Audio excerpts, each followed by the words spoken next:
ஸ்டார்ட்டிங்கில வந்து நம்ம வந்து ஒரு த்ரெட்டுக்கும் ஒரு ஸ்டாக் இருக்கும் அப்படின்னு நம்ம பார்த்துருந்தோம். எல்லாத்துக்கும் ஞாபகம் இருக்கும்னு நெனைக்கிறேன். ஸோ நமக்கு நல்லா தெரியும். ஒரு ப்ராசஸ் கிரியேட் பண்ணும்போது இனிஷியலா ஒரு த்ரெட் இருக்கும். மெயின் ஃபங்ஷனுக்கு ட்ரிகர் பண்றதே அந்த த்ரெட் தான். மெயின் த்ரெட் அப்படின்னு ஒரு விஷயம் பார்த்தோம்ல. ஸோ அந்த மெயின் த்ரெட்டுக்கு வந்து பார்த்தீங்க அப்படின்னா, ஒரு ஸ்டாக்ன்னு ஒரு விஷயம் இருக்கும். இந்த ஸ்டாக் வந்து பார்த்தீங்க அப்படின்னா, நம்ம கொஞ்சம் டீப்பா பார்த்தா தான் இன்னும் சில விஷயங்கள் இந்த மெத்தட்ஸ் இதெல்லாம் எக்ஸாக்ட்டா எப்படி ஸ்டோர் ஆகுது, எப்படி இதாகுது, இந்த மாரி நெறைய விஷயங்கள் நம்ம தெரிஞ்சுக்கலாம். ஓகேவா? ஸோ நான் ஆல்ரெடி சொன்ன மாரி ஜாவால வந்து ஜேவிஎம் தான் இந்த ஸ்டாக்க மெயின்டெயின் பண்றான். ஓகேவா? ஸோ மத்த புரோகிராமிங் லாங்குவேஜ்லாம் பார்த்தீங்க அப்படின்னா, ஆப்பரேட்டிங் சிஸ்டம்ல இருக்க நேட்டிவ் ஸ்டாக்கே நம்ம யூஸ் பண்ணுவோம். இப்போ விண்டோஸ் இருக்கு அப்படின்னா, அந்த ஆப்பரேட்டிங் சிஸ்டம்ல இருக்க நேட்டிவ் ஸ்டாக்கே நம்ம யூஸ் பண்ணுவோம். ஓகேவா? உங்களுக்கு ஆப்பரேட்டிங் சிஸ்டம்னா எதுவும் புரியலன்னா, ஒண்ணும் இல்ல. ஜெனரலா ஒரு ஸ்டாக் இருக்கும். கம்ப்யூட்டருக்குன்னு ஒரு ஸ்டாக் இருக்கும். அத யூஸ் பண்ணுவோம். ஆனா இங்க வந்து ஜேவிஎம்மே ஒரு ஸ்டாக்க கிரியேட் பண்ணுவான் ஜாவாக்காக. ஓகேவா? இதுதான் ஜேவிஎம் ஸ்டாக்ன்னு சொல்லுவோம். ஃபர்ஸ்ட் ஆஃப் ஆல் ஸ்டாக்னா என்ன அப்படின்னா, இத என்ன சொல்லுவாங்க அப்படின்னா, LIFO பிரின்சிபல் அப்படின்னு சொல்லுவாங்க. Which is known as last in first out. So இது வந்து கொஞ்சம் என்னோட ஏரியா டிஎஸ்ஏ. ஸோ அதனால டப்புன்னு எடுத்துட்டு போயிருவேன். ஸோ சிம்பிளா எக்ஸாம்பிள் பண்ணோம் அப்படின்னா ஒண்ணும் இல்ல. ஸோ ஷெல்ஃப்ல லைப்ரரி போறீங்கன்னு வச்சுக்கோங்க. ஓகேவா? ஷெல்ஃப்ல வந்து புக் எடுக்கிறீங்கன்னு வச்சுக்கோங்க. Okay, make sense. இதுதான் புக் 1. அதுக்கு மேல இன்னொரு புக். அப்படி எல்லா புக்கையும் அடுக்கி வச்சிட்டீங்க. ஓகேவா? ஸோ இங்க பாருங்க. இதான் ஃபர்ஸ்ட் புக், இது செகண்ட், இது தேர்ட், இது ஃபோர்த், இது ஃபிஃப்த், இது சிக்ஸ்த், செவன்த், எய்த், இது நைன்த்.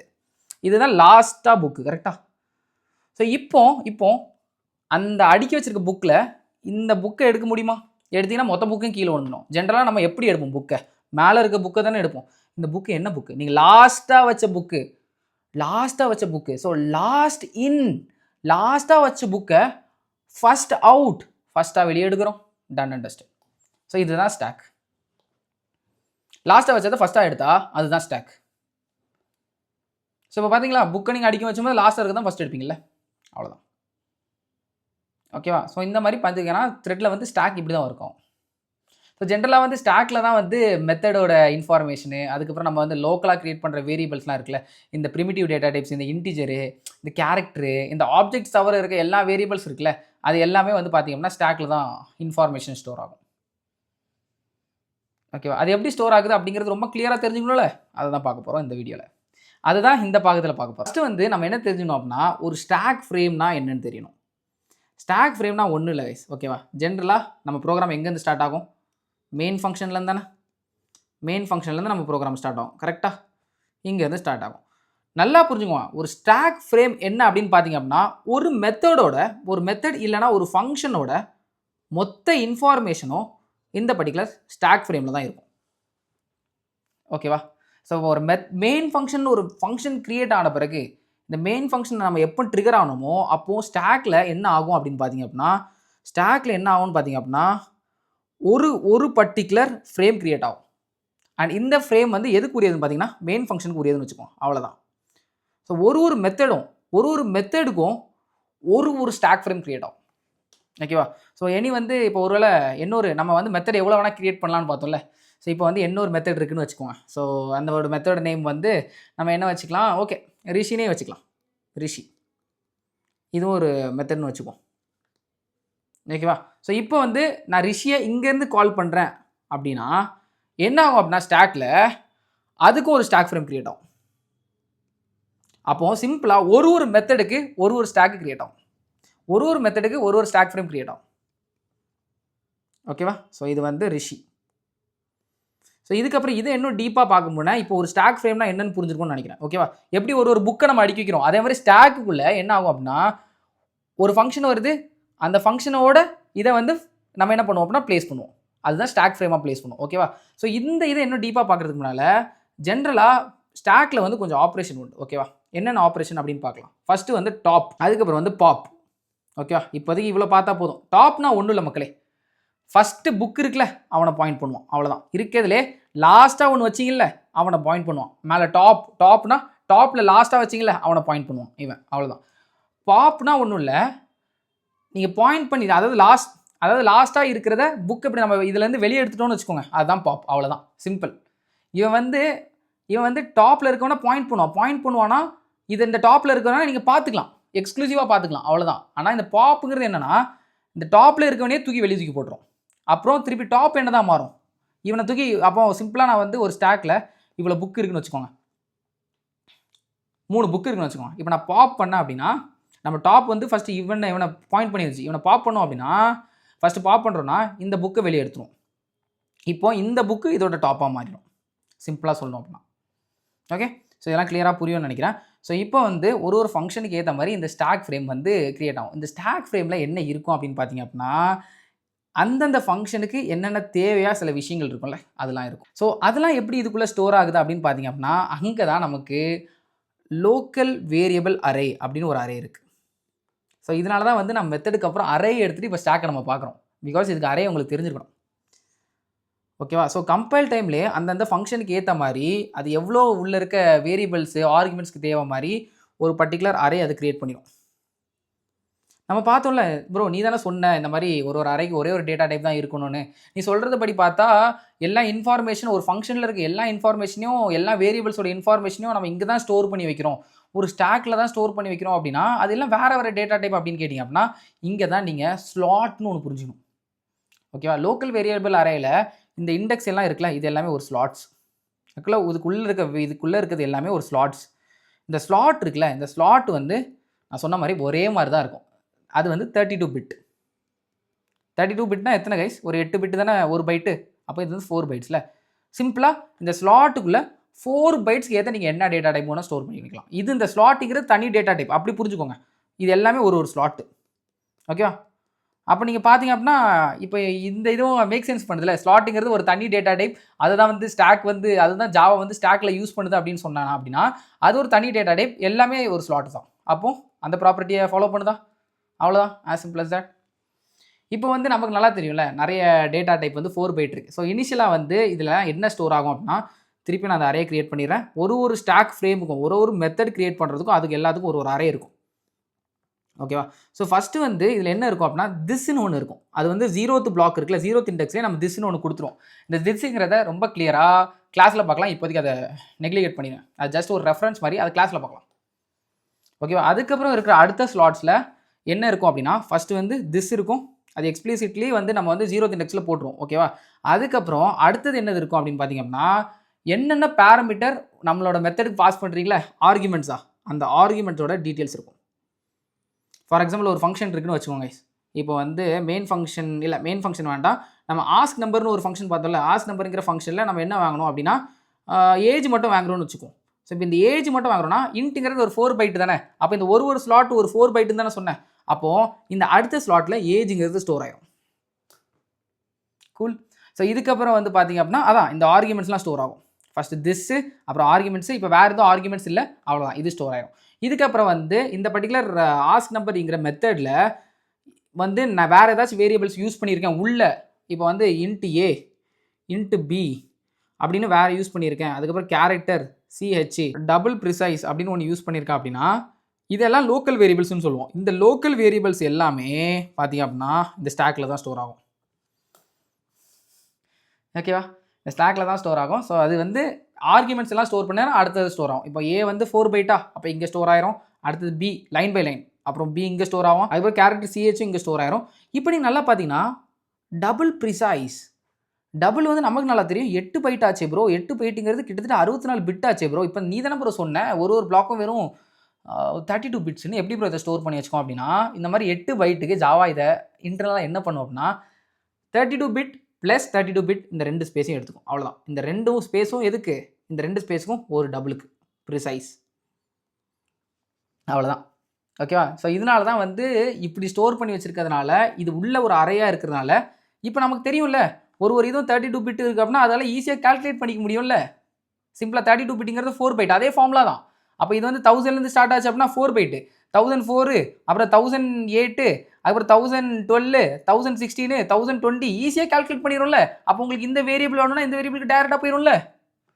இவ்வளோ ஃபாஸ்ட்டாக போகல. அதனால தான் உள்ள அரே யூஸ் பண்ணி வச்சிருக்காங்க. அப்போ ஒருவேளை ப்ரோ இது எப்படி ப்ரோ கண்டுபிடிக்க அப்படின்னா போய் 5th இண்டெக்ஸை ஃபஸ்ட்டு பார்க்கும். 5th இண்டெக்ஸை பார்த்துட்டு அது வந்து டபுள் 8 பைட் இருந்துச்சுன்னா 2 ஸ்லாட்டையும் அதை அசியூம் பண்ணிக்கும், 2 ஸ்லாட்டையும் கன்சியூம் பண்ணிக்கும். அவ்வளோதான். ஸோ இனி நெக்ஸ்ட் டைம் போகும்போது 2 ஸ்லாட்டையும் அது எடுத்துக்கிறதுனால 4 ப்ளஸ் பண்ணாது 8 ப்ளஸ் பண்ணிடும். 4 + 4 8 ப்ளஸ் பண்ணிடும்.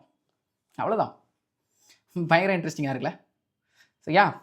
ஸோ இந்த மாதிரி தான் வந்து பார்த்தீங்கன்னா ஒரு மெத்தட் கிரியேட் பண்ணும்போது எந்தெந்த மெத்தடை நீங்கள் கால் பண்ணுறீங்களோ அந்த மெத்தடுக்கு வந்து அந்த டைம்லேயே ஒரு ஸ்டாக் ஃப்ரேம் கிரியேட் ஆகும். ஓகேவா? ஸோ இப்போ வந்து என்ன நம்ம ரிஷியில் தான் இருக்கும் அப்படின்னா அந்த டைமில் ரிஷியில் இது பாயிண்ட் பண்ணும். ரிஷியில் இந்த ஸ்டாக் ஃப்ரேம்குள்ளே ஒரு ஸ்டாக் ஃப்ரேம்குள்ளே என்னெல்லாம் இருக்கும் அப்படின்னா ஒரு லோக்கல் வேரியபிள் அரே இருக்கும். இதுக்கப்புறம் வந்து இன்னும் சில விஷயங்கள் இருக்கும். இதுக்குள்ளேயே ஒரு ஸ்டாக் இருக்கும் which is known as apparent stock. So இந்த ஸ்டாக் வந்து சிம்பிளாக என்ன பண்ணும் அப்படின்னா, உள்ள இருக்க சில ஆப்பரேஷன்ஸ் அடிஷன் இந்த மாதிரி சில ஆப்பரேஷன்ஸ்லாம் வந்து பார்த்தீங்கன்னா, இந்த ஸ்டாக் வச்சு அவங்க பண்ணிக்குவாங்க. ஓகேவா?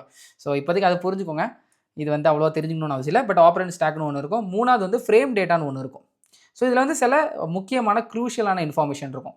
ஓகே, நம்ம வந்து ஸ்டார்டிங்கில் இந்த ரன் டைம் பூல் அப்படின்னு ஒன்று கான்ஸ்டன்ட் ரன் டைம் பூல்னு பார்த்தோம்ல, அந்த இது இந்த ஃப்ரேம் டேட்டால தான் ஸ்டோர் ஆகிருக்கும். அதுக்கப்புறம் வந்து பார்த்தீங்க அப்படின்னா ரன் டைம் கான்ஸ்டன்ட் பூல் இதில் ஸ்டோர் ஆகிருக்கும். அதுக்கப்புறம் மெயினாக ஒரு விஷயம் இருக்குது, ரிட்டர்ன் அட்ரஸ். ஓகேவா? ஸோ இது எப்படின்னா, ஸோ இது தெரிஞ்சுக்கிறதுக்கு வந்து பார்த்தீங்க அப்படின்னா, எப்படி வந்து இந்த ஸ்டாக் ஃப்ரேம் அல்டிமேட்டாக கிரியேட் ஆகும் அப்படிங்கிறது கிளியராக பார்க்கணும். இதுதான் மெயின் ஃபங்க்ஷன் வச்சுக்கோங்க. ஓகேவா? ஸோ இந்த மெயின் ஃபங்க்ஷன்லேருந்து நம்ம ஒரு ஃபங்க்ஷனை கால் பண்ணுறோம், ரிஷின்னு வச்சுக்கோங்க. இதான் ரிஷி. ஓகே, ஸோ இந்த மெயின் ஃபங்க்ஷனை நம்ம ஜேவிஎம் கால் பண்ணுவோம். நமக்கு நல்லா தெரியும், ஸ்டார்ட் ஆகும்போது இது கால் பண்ணிடுவோம். இப்போ இந்த ரிஷிக்குள்ளே தனிஷ்னு ஒரு ஃபங்க்ஷனை கால் பண்ணுறேன்னு வச்சுக்கோங்க. ஸோ இங்கே தனிஷ்னு ஒரு ஃபங்க்ஷன். ஓகே, நான் இவங்களுக்குள்ள யாரையும் கால் பண்ணலன்னு வச்சுக்குவோம். இப்போ லிட்ரலி 3 ஃபங்க்ஷன் இருக்குது, கரெக்டாக? இப்போ ஜேவிஎம் வந்து எப்போ மெயின் ஃபங்க்ஷனை கால் பண்ணுறானோ, இந்த த்ரெட்டில் என்ன ஆகும், ஒரு ஸ்டாக் இருக்குமா?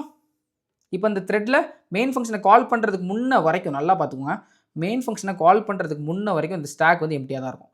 எப்போ மெயின் ஃபங்க்ஷனை கால் பண்ண உடனே ஸ்டாக்கில் என்ன நடக்கும் கைஸ்? புஷ் நடக்கும். ஃபஸ்ட்டு புஷ் நடக்கும். ஓகேவா? ஸோ கைஸ், நான் வந்து புஷ்ஷை சொல்ல மறந்துட்டேன். டாப்பும் பாப்பையும் சொன்னேன். புஷ்னா ஒன்றும் இல்லை, அந்த புக்கை வந்து வைக்கிறீங்களே, அந்த புக்கை வந்து ப்ளேஸ் பண்ணுறீங்களா ஸ்டாக்கில், அதுதான் புஷ், வேறு எதுவுமே இல்லை. ஓகேவா? ஸோ இப்போ புஷ் பண்ணும். ஓகேவா? என்னதை புஷ் பண்ணோம்? மெயின் ஃபங்க்ஷன், ஒரு ஃபங்க்ஷன் வந்துருச்சுடா, இந்த மெயின் ஃபங்க்ஷனில் என்னென்ன இன்ஃபார்மேஷன் இருக்கோ அதுக்கு நம்ம ஸ்டாக்கில் தான் ஸ்டோர் பண்ணி வைக்கணும். அதோட ஸ்டாக் ஃப்ரேம், அதோட ரெஸ்பெக்டிவ் ஸ்டாக் ஃப்ரேம் ஒன்று கிரியேட் பண்ணிடும். அப்படின்னு இந்த ஸ்டாக் ஃப்ரேமை இது கிரியேட் பண்ணிடும். இந்த ஸ்டாக் ஃப்ரேம்குள்ளே என்னெல்லாம் இருக்கும்? ஃபஸ்ட் வந்து லோக்கல் வேரியபிள் அரே, அதுக்கப்புறம் செகண்ட் வந்து ஆப்பரண்ட் ஸ்டாக்கு, தேர்டு வந்து அதுக்கப்புறம் வந்து ஒரு டேட்டா, ஒரு ஃப்ரேம் டேட்டா இருக்குது அப்படின்னு பார்த்தோம்ல, இதெல்லாம் இருக்குமா இதுக்குள்ளே? ஸோ அது எல்லாமே கிரியேட் ஆகும். ஒரு அரே கிரியேட் ஆகும், என்ன எத்தனை சைஸோ அது பார்த்துக்கும். அதேமாதிரி இந்த பர்டிகுலர் ஆப்பரண்ட் ஸ்டாக் ஒன்று கிரியேட் ஆகும், அதுக்கப்புறம் ஃப்ரேம் டேட்டா எல்லாமே கிரியேட் ஆகும். ஓகே, இது கிளியராக புரிஞ்சா? இப்போ நல்லா பார்த்தீங்கன்னா மெயின் ஃபங்க்ஷன் கண்ட்ரோல் பிளாக் உள்ளே போகும், ஒன்று எக்ஸிக்யூட் ஆகும். இப்போ ரிஷிங்கிற ஃபங்க்ஷன் இங்கேருந்து கால் பண்ணும் ரிஷியை. நல்லா புரிஞ்சுக்கோங்க, இங்கேருந்து கால் பண்ணும். இப்போ என்ன ஆகும் அப்படின்னா, ரிஷியை கால் பண்ணும்போது இவனுக்கு மேலே திருப்பி அடுத்த புஷ் ஆப்ரேஷன் வரும். அந்த புஷ் ஆப்ரேஷன் எந்த ஃபங்க்ஷனுக்கு வரும் அப்படின்னா, ரிஷிங்கிற ஃபங்க்ஷனுக்கு வரும். ஸோ இப்போ இந்த ரிஷிங்கிற இவன் ரிஷி என்ன சொல்லுவான் அப்படின்னா, டே என்ன தான் இப்போ நீ மெயின் ஃபங்க்ஷன் தான் நீ பார்த்துருந்த, அவன் என்ன கால் பண்ணிட்டான், ஓகேவா? இப்போ நான் தான் எக்ஸிக்யூட் ஆகணும். நான் எக்ஸிக்யூட் ஆன பிறகு தான் அவனோட மிச்சம் இருக்கிறது எக்ஸிக்யூட் ஆகணும். ஃபஸ்ட்டு இப்போ என்னோட ஸ்டாக் ஃப்ரேம், என்னோட ரெஸ்பெக்டிவ் ஸ்டாக் ஃப்ரேமை புஷ் பண்ணுன்னு மேலே ஒன்று ப்ளேஸ் பண்ணிடுவோம். ஓகேவா? திருப்பி இதில் இருக்க சேம் இதுலேயும் இருக்கும். அவ்வளோதான். ஸோ இது வந்து ரிஷியோடது, இது வந்து மெயினோடது. இப்போ நல்லா புரிஞ்சுக்கணும் அப்படின்னா, இந்த ஃபங்க்ஷன் ஃபுல்லாக முடிஞ்ச பிறகு திருப்பி எங்கே கால் பண்ணானோ அங்கேயே வரணும்ல. ஏன்னா இங்கேயே செட்டன் கோடு இன்னும் ரன் ஆகாமல் இருக்கலாம் ஃபார் ஷுர். ஸோ அப்போ இந்த ரன் ஆகாத இடத்துக்கு இந்த அட்ரஸ் இருக்குல்ல, இந்த அட்ரஸை தான் ஒரு ஃபங்க்ஷன் முடிஞ்ச பிறகு எங்கே போகணும் அப்படிங்கிறது தான் ரிட்டன் அட்ரஸ். இந்த ரிட்டன் அட்ரஸ் பார்த்தோம்ல, அந்த டீட்டெயில் தான் இதில் ஸ்டோர் ஆகும். ஓகே, கிளியராக புரியுதா? ஸோ அப்போ என்ன பண்ணுவோம் அப்படின்னா, அந்த ரிட்டன் அட்ரஸ் இதில் ஸ்டோர் பண்ணிப்போம். இப்போ இதோட அட்ரஸ் வந்து இந்த இடத்தோட அட்ரஸ் 1000 அப்படின்னா இங்கே ஸ்டோர் ஆகும் 1000 அப்படின்னு. ஓகேவா? புரிஞ்சா? இப்போ ஜேவிஎம் விட்டு வெளியே வந்துச்சு அப்படின்னா மொத்தமாக முடிகிறதுக்குன்னு ஒரு அட்ரஸ் இருக்கும். ஓகேவா? அந்த அட்ரஸ் இந்த இடத்துல ஸ்டோர் ஆகும். அது 2000 வச்சுக்கலாம். இப்போ என்ன பண்ணுறது அப்படின்னா, ரிஷிக்குள்ளே போகுது, அவன் தனிஷ்ங்கிற ஒரு ஃபங்க்ஷனை கால் பண்ணுறான், இங்கேருந்து தனிஷ் போகுது. ஸோ அதுக்கு முன்னே தனிஷ் கால் பண்ணுறதுக்கு முன்னே ஸ்டாக் ஃப்ரேம் கிரியேட் பண்ணுறதுக்கு முன்னே இவனுக்குன்னு ஒரு அட்ரஸ், ஏன்னா இவன் முடிஞ்ச பிறகு இவன் இங்கே தானே திருப்பி வரணும் தலைவன், ஏன்னா இங்கே ஏதாச்சும் லைன் இருக்கலாம் அதை எக்ஸிக்யூட் பண்ணுறதுக்கு. ஸோ அதுக்குன்னு ஒரு அட்ரஸ் இருக்குது, அது 3000 வச்சுக்கலாம். அந்த 3000 வந்து என்ன பண்ணுவோம் அப்படின்னா, இப்போது இந்த ஃபங்க்ஷனை கால் பண்ணியாச்சு, அது தனிஷ். ஸோ அது வந்து தனிஷ்ங்கிற ஒரு இதோட ரெஸ்பெக்டிவ் ஸ்டாக் ஃப்ரேமை கிரியேட் பண்ணுடா, இப்போ நான் தாண்டா கில்லி அப்படின்னு சொல்லி இவன் சொல்லுவான். இவனை புஷ் பண்ணணும், அப்போ தனிஷ்னு ஒரு ஸ்டாக் ஃப்ரேம் கிரியேட் ஆகும். Done understand? ஸோ இப்போ அதே மாதிரி இருக்கும். ஸோ இப்போ இதோட அட்ரஸ் வந்து நம்ம எங்கே திருப்பி போகணும் அப்படிங்கிற அட்ரஸ் 3000. கூல். ஸோ இப்போ என்ன ஆகும் அப்படின்னு பாருங்கள், நல்லா பாருங்கள். இப்போ இதில் இருக்க கொஞ்சம் கோட் இருக்குது, இதெல்லாம் எக்ஸிக்யூட் ஆகிடுச்சுன்னு வச்சுக்கோங்க. எக்ஸிக்யூட் ஆகிட்டு இவன் திருப்பி இந்த லொக்கேஷன் போகணுமா? இதே லொக்கேஷன் பண்ணும்போது நல்லா புரிஞ்சுக்கோங்க, இதே லொக்கேஷன் போகும்போது இந்த அட்ரஸ் அவன்கிட்ட இருக்குல்ல, ஸோ அதை வச்சு அவன் டேரெக்டாக அங்கே போயிடுவான். இப்போ எப்போலாம் ஒரு ஃபங்க்ஷன் கம்ப்ளீட்டாக முடியுதோ அப்போ என்ன ஆகும் அப்படின்னா, இந்த பர்டிகுலர் ஸ்டாக் ஃப்ரேம், அதோட ஸ்டாக் ஃப்ரேம், இது வந்து தனிஷோட தானே, தனிஷ் ஃபங்க்ஷன் தானே முடிய போகுது, தனிஷோட மெத்தட் தானே முடிய போகுது. இவன் என்ன பண்ணிடுவான் அப்படின்னா டிஸ்ட்ராய் ஆயிடுவான். ஸோ இந்த டிஸ்ட்ராய்னா பாப் ஆயிடுவான். புக்கை தூக்கி வெளியே போட்டோம்ல, அதானே பாப்புன்னு சொன்னோம். அப்போது இவன் டெலீட் ஆயிடுவான். இப்போ டேரெக்டாக 3000ங்கிற இந்த இதுக்கு போயிடுவான், விச் இஸ் இந்த பிளாக். போனோட ஃபங்க்ஷனோட அட்ரஸ் இந்த ஸ்பேஸ்க்கு போயிடுவோம். இப்போ இங்கே இருக்க கோடெலாம் முடிஞ்சோடனே ரிஷி முடிஞ்சிடும். அதேமாதிரி ரிஷிக்கு பாப்பாவும் என்னாகும், ரிஷிக்கு பாப்பாவும் ரிஷியோட தான் டிஸ்ட்ராய் ஆயிரும் கம்ப்ளீட்டாக, இதுவும் பாப் ஆயிரும். இப்போ ஸ்டாக்கோட சைஸு ஒன்று தான், நல்லா புரிஞ்சுக்கோங்க, ஸ்டாக்கோட சைஸ் ஒன்று தான். ஓகேவா? இவனும் பாப் ஆயிடுவோம். பாப் ஆகிட்டு என்ன ஆயிரும்னா இவனோட ரெஸ்பெக்டிவ் அட்ரஸ் 1000 அப்படிங்கிற இந்த பிளேஸ்க்கு போயிடும். இப்போ இவனும் எல்லாத்தையும் முடிச்சிட்டான் அப்படின்னா இவனும் அல்டிமேட்டாக பாப் ஆகி அல்டிமேட்டாக ஸ்டாக்கு எம்டி ஆயிரும். ஓகேவா? இந்த மாதிரி தான் கிரேஸியாக வந்து பார்த்திங்க அப்படின்னா ஒரு மெத்தடும் கிரியேட் ஆக இந்த மாதிரி தான் ஸ்டாக்கில் ஸ்டோர் ஆகிட்டே இருக்கும். ஒரு த்ரெட்டுக்கு ஒரு ஸ்டாக் சைஸ் இருக்கும். இதனால தான் வந்து நீங்கள் வந்து பார்த்திங்க அப்படின்னா ஒரு மெத்தடை இப்போ வந்து இந்த மெத்தடுக்குள்ளேயே இந்த மெத்தடை கால் பண்ணிங்கன்னா என்ன ஆகும், இந்த மெத்தடுக்குள்ளேயே இந்த மெத்தடை கால் பண்ணிங்க அப்படின்னா என்ன ஆகும், இவனை கால் பண்ணுவான், இவன் திருப்பி கால் பண்ணிகிட்டே இருப்பான்ல. ஸோ இந்த மாதிரி என்ன ஆகும், ஸ்டாக்கே ஃபுல்லாயிரும். ஸ்டாக்கே ஒரு டைமில் ஃபுல்லாகி அந்த சைஸ் எல்லாம் ஓவர்லோட் ஆகி அங்கே தான் ஸ்டாக் ஓவர்ஃப்ளோ அப்படின்னு ஒரு எரர்லாம் பார்ப்பீங்க நீங்கள். ஸோ அவ்வளோதான், மொத்தமாக இப்படி தான் கூலாக ஸ்டாக்கெல்லாம் ஒர்க் ஆகும். ஸோ இன்னொரு விஷயம் நான் சொல்லணும் அப்படின்னா, ஜென்ரலாக ஸ்டாக் நேட்டிவ் ஸ்டாக் அப்படின்னு சொன்னல. ஸோ வந்து ஜாவாவில் வந்து ஜேவிஎம் ஸ்டாக்னு ஒன்று யூஸ் பண்ணுறோம். ஆனால் வந்து ஜென்ரலாக வந்து மற்ற ப்ரோக்ராமிங் லாங்குவேஜில் நேட்டிவ் ஸ்டாக் யூஸ் பண்ணுவாங்க. ஜாவாவில் கிட்டத்தட்ட யூஸ் பண்ணுற ஜேவிஎம் யூஸ் பண்ணுற ஸ்டாக்கும் வந்து கிட்டத்தட்ட நேட்டிவ் ஸ்டாக் மாதிரி தான் ஒர்க் ஆகும். ஆனால் நேட்டிவ் ஸ்டாக்கில் இன்னும் நிறைய விஷயங்கள் நடக்கும். இதில் வந்து சிம்பிளாக ரொம்ப அப்ஸ்ட்ராக்டாக வேணால் இதில் நடக்கும். ஓகேவா? அதே மாதிரி நேட்டிவ் ஸ்டாக்கும் ஒன்று இருக்குது அப்படிங்கிறது தெரிஞ்சுக்கோங்க. ஸோ இதெல்லாம் தான் வந்து பார்த்திங்கன்னா ரொம்ப கிளியராக எப்படி வந்து ஜேவிஎம் ஸ்டாக் ஒர்க் ஆகிறது அப்படிங்கிறது. ஸோ ரொம்ப கிளியராக புரிஞ்சிருக்கும்னு நினைக்கிறேன். அடுத்த பாகத்தில் நம்ம இடையில ஸ்ட்ரிங்னு சில விஷயங்கள் பார்த்தோம்ல, அதை ரொம்ப கிளியராக பார்க்கலாம்.